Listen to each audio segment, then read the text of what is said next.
চচ্চড়ি আপনাদের দেখানোর কিচ্ছু নেই, সেটা আমি জানি, কিন্তু আজকে যে চচ্চড়িটা করব সেটা আমাদের ঠাকুমা দিদার হাতে রান্না করা চচ্চড়ি। ওনারা এই চচ্চড়িটা ভীষণ ভালো করতো, তাই চেষ্টা করব ওনাদেরকেই একটু অনুকরণ করার। নিয়ে নিয়েছি 1/2 কেজি মতো ছোট ছোট ট্যাংরা মাছ, পরিমাণ মতো লবণ আর হলুদ মেখে একটু রেখে দিয়ে পাশে কড়া গরম করতে দিয়ে সর্ষের তেল দিয়ে দিলাম। এবার সেই সর্ষের তেলে মাছগুলোকে হালকা করে ভেজে নেওয়ার চেষ্টা করব, যতটা হালকা সম্ভব। এখানে একটা কথা বলি, এই যে চচ্চড়িটা আমি করছি, স্পেশালি এই চচ্চড়িটায় আমাদের দিদা ঠাকুমা কিন্তু খুব একটা মাছ ভেজে এই চচ্চড়িটা রান্না করতো না, কারণ ওনারা পেতেন নদীর টাটকা মাছ। তাই অনেক ক্ষেত্রেই, বেশিরভাগ ক্ষেত্রেই এই চচ্চড়িটা জন্য মাছ না ভেজে এই চচ্চড়িটা রান্না করতেন। সেটার কিন্তু একটা অসাধারণ সুন্দর খেতে হতো, সঙ্গে একটা গন্ধ।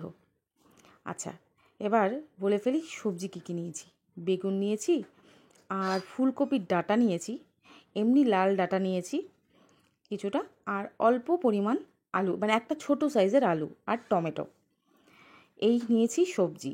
আর একটা বড় সাইজের পেঁয়াজ কুচি, আর একটা বড় সাইজের পেঁয়াজ বাটা, 2 চামচ কাঁচা লঙ্কা বাটা, হলুদ পরিমাণ মতো, লবণও পরিমাণ মতো, আর একটুখানি চিনি, যদিও এটা ঠাকুমাকে দিতে কখনো দেখিনি, তবুও আমরা দিচ্ছি। আর এখানে পরিমাণ বেশি করে একটু সর্ষের তেল। এবার এটাকে ভালো করে মাখতে হবে, এবং খুব ভালো করেই চটকে চটকে মাখতে হবে।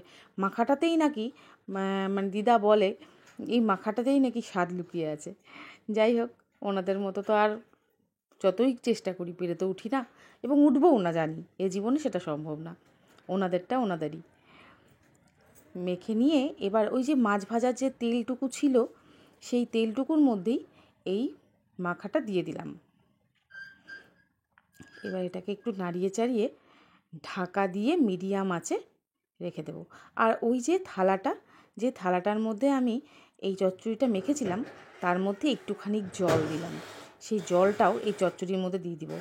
দেখুন, এটা আপনারা নাও দিতে পারেন, কিন্তু এতে বলে স্বাদও বেশি বেড়ে যায়। আর এই যে তেল মশলা, এগুলো ওয়েস্ট কেন করবো বলুন। এবার চচ্চড়িটা মাঝখানে কিন্তু আমি ঢাকা খুলে খুলে 2-3 বার নেড়ে নিয়েছি।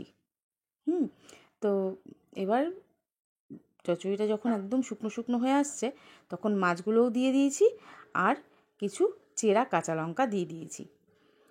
একটুখানি জল এতে আমি অ্যাড করব, কারণ আমার মাছের চচ্চড়িটা একটু বেশি শুকিয়ে গেছে। তো এবার এটাকে ঢাকা দিয়ে বেশ একটুক্ষণ মতো একদম লো আঁচে রেখে দেব। এবার এই দেখুন, আচ্ছা, এই সময় আমি একটুখানি টেস্ট করে দেখেছিলাম, এতে লবণটা একটু কম হয়েছে, তাই আমি আরেকটু লবণ দিয়ে দিলাম, আর একটু কাঁচা সর্ষের তেল, আর বেশ খানিকটা ধনেপাতা কুচি। ব্যাস, নেড়ে নিয়ে পরিবেশন করলেই রেডি আমাদের চচ্চড়ি। আপনারা কি এরকমভাবে খান?